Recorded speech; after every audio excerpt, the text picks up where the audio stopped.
Bonjour, bienvenue sur Sudo Canard.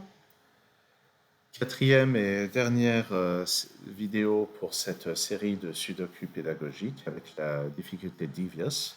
C'est loin d'être la difficulté la plus élevée sur l'appli Enjoy Sudoku, mais c'est la plus élevée parmi celles que j'arrive à résoudre généralement, voilà, de manière, on va dire, de manière consistante, régulière.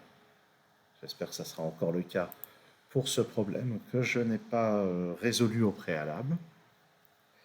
Et comme d'habitude, je vous mets le lien dans la description si vous voulez le chercher par vous-même. Pendant, comme d'habitude, hein, j'ai regardé ce que je pouvais trouver. Et la première chose que je vois, c'est ce 2 et ce 7 qui ne sont pas là et qui vont donc être ici. Maintenant, ces deux cases doivent contenir 3 et 8. J'ai le 8 ici. 3, 8. Et là, oui, je ne vais pas m'embêter, je vais systématiquement mettre des candidats quand j'en vois. Là, je remarque le 1 et le 9 qui ne sont ni là ni là, donc dans cette colonne, ils vont être là.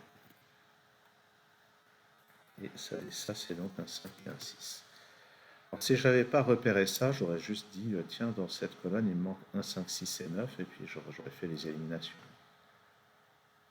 Mais souvent, j'aime bien chercher des blocs, des groupes de chiffres comme ceci, pour gagner un peu de temps.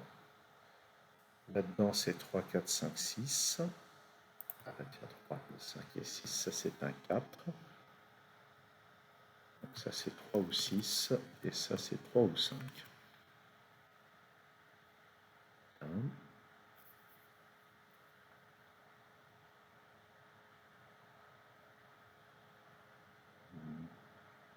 Ici, 1, 2, 4 et 5. J'ai quelques restrictions.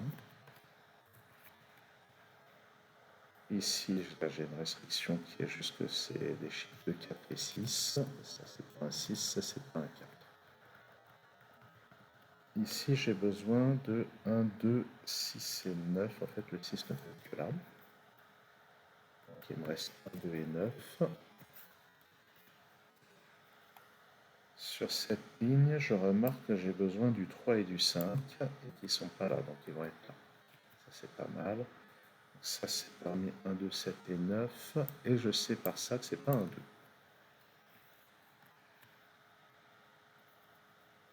Je le sais aussi, oui. Je le sais, oui, pour la raison que j'ai donnée. Là-dedans, c'est 1, 7, 8 et 9. Si on regarde bien, le 8 ne peut être que là. Ça, j'aurais pu le repérer par les moyens du bord. Donc là, c'est un triplé 1, 7, 9. Je sais par ça que le 9 n'est pas là.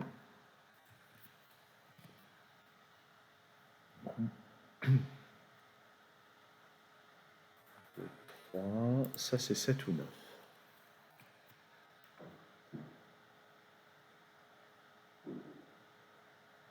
Ici, j'aurais pu le repérer plus tôt, il me manque 2, 5 et 8. Donc grâce à ça, je peux placer 5. Et là, j'ai une paire de 8.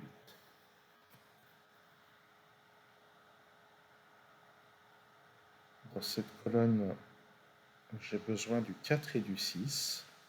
Et d'après ça, ils sont pas là, donc ils sont là. Le 4 et le 6. Et ça, c'est intéressant. Dans ce bloc, le 6 est par là. Donc ça, c'est 4, ça, c'est 6. Et je peux éliminer ce 4 et le placer là. Ça me donne en bas le 2, le 6 et le 4. Pas mal. Et par ailleurs, dans cette colonne, le 1 ne peut être que là.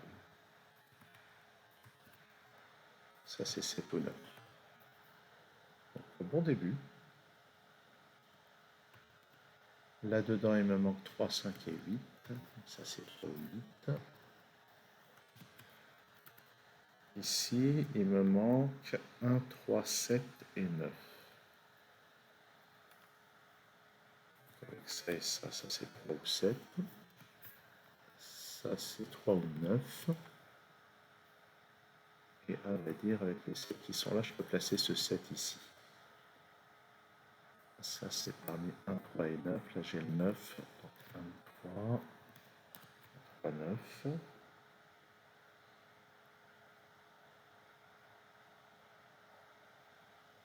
Ça, c'est 1 ou 5. Je passe au 2 qui est là. Et en fait, ça, c'est un 2. Dans cette colonne, il me manque un 6, 7, 9. Là, ça, donc ça, c'est 6 ou 7. Ça, c'est 1, 6 ou 7. Dans cette colonne, 1, 3, 5, 7. Là, il y a le 5, donc 1, 3 ou 7. Dans cette colonne, 1, 2, 3, 5. Ça, c'est 1, 2 ou 3.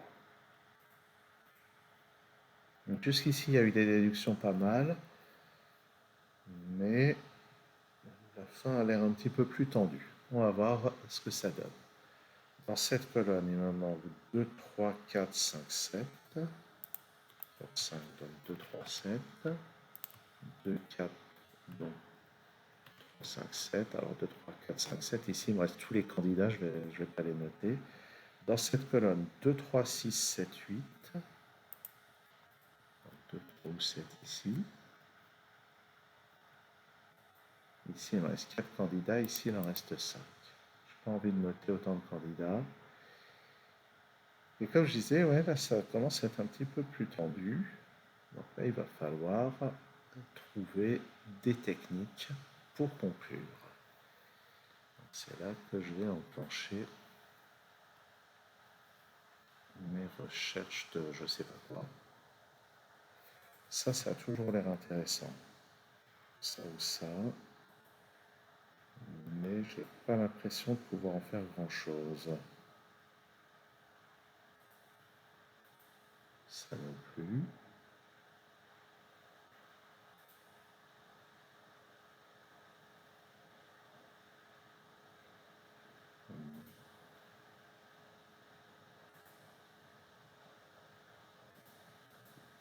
Ouais, je suis en train de chercher des chaînes maintenant. 1, 3, 3, 9, 9, 2, 2, 7.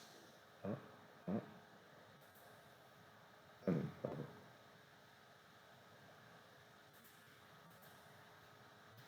Tout ça c'est très suspect. Ça c'est peut-être pas mal. Alors 3, 1, 1, 5, 5, 3, 3, 5, 5. 1, 1, 1, 5.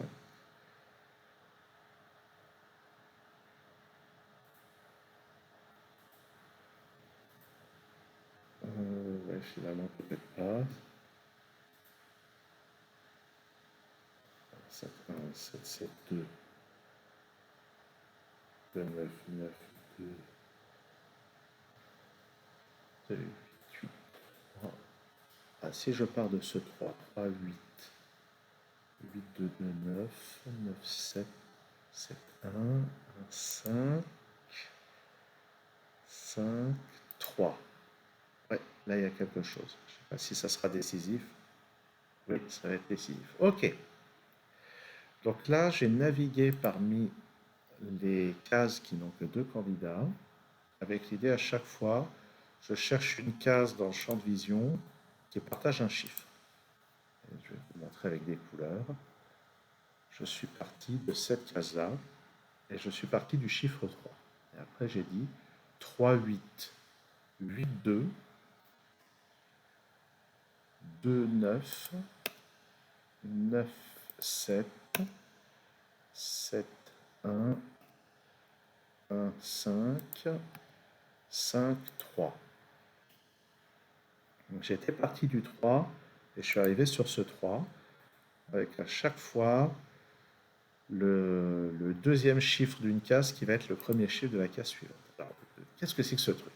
Bon, les gens qui ont déjà regardé des vidéos dans cette série doivent reconnaître le principe des chaînes. Et le principe, c'est qu'il y a forcément au moins une de ces deux cases en bout de chaîne qui contient le chiffre 3, ce qui permettra d'éliminer le 3 de cette case. Alors pourquoi? Parce qu'il y a deux cas qui se présentent. Le premier cas, c'est que au début de ma chaîne, il y a un 3. Donc dans ce cas-là, c'est sûr que dans cette case, il n'y a pas de 3. Et si lui n'est pas un 3, ça veut dire que c'est un 8. Et à ce moment-là, je vais suivre ma chaîne. Si ici c'est un 8, là c'est un 2, là c'est un 9, là c'est un 7, 1, 5 et 3.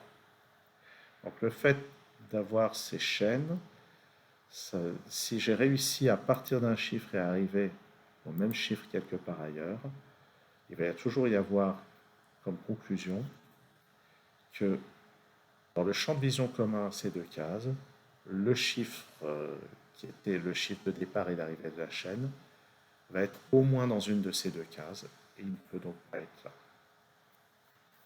Et maintenant que j'élimine le 3 dans les candidats de cette case, j'ai cette paire 1 et 7 qui va me permettre de placer ce 5 et à mon avis de résoudre tout. Avec ce 1, je récupère ce 3, ce 9 et ce 1. Avec ce 3, j'élimine tout ça. Cette paire 5 et 8 me donne ce 2 et ce 8, qui me donne à son tour le 2 et le 9. Je complète cette colonne avec un 3. Ça maintenant, ça n'est ni 1 ni 3, donc c'est 2. Ça c'est 3, ça c'est 5, ça c'est 3. Ce 2 me donne aussi ce 7 et ce 2. Ce 7 me donne ce 9. Ensuite, le 5 là-haut me donne ce 6, ce 3 et ce 5. 3 et 7, donc ça c'est 2. Ça c'est pas un 5. Et dans cette colonne, il me reste à placer le 4. Le 6 ici me donne ce 5, puis 8 et 5. Ce 3 ici me donne 7 et 3, puis 9 et 7, puis 1, 6, 7, 9, 1, 8 et le 6.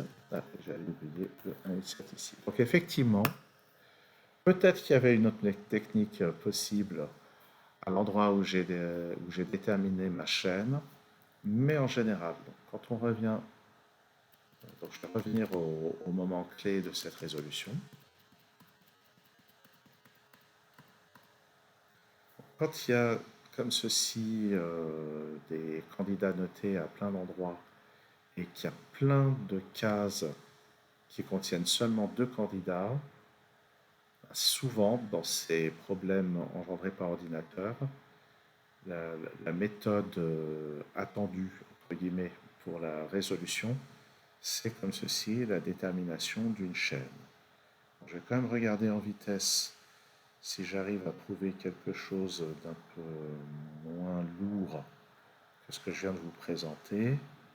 Mais en général, quand je fais ça, je trouve bien d'autres. Donc je ne suis pas super optimiste.